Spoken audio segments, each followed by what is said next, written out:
Короче, күйеуіме пранк жасаймын. Звондап жатырмын.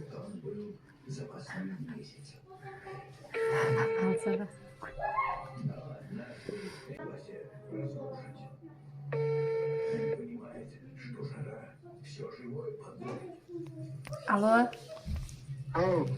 Кетесіз? Жаман ауырып отырмын.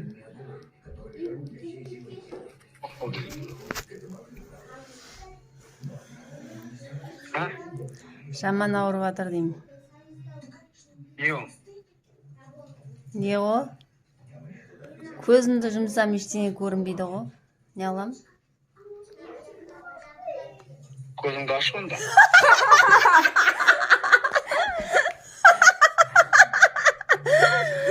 Саған пранк жасайық десең, өмір бір келістірші өтірікке. Скорый шақыр бірдеңе деп.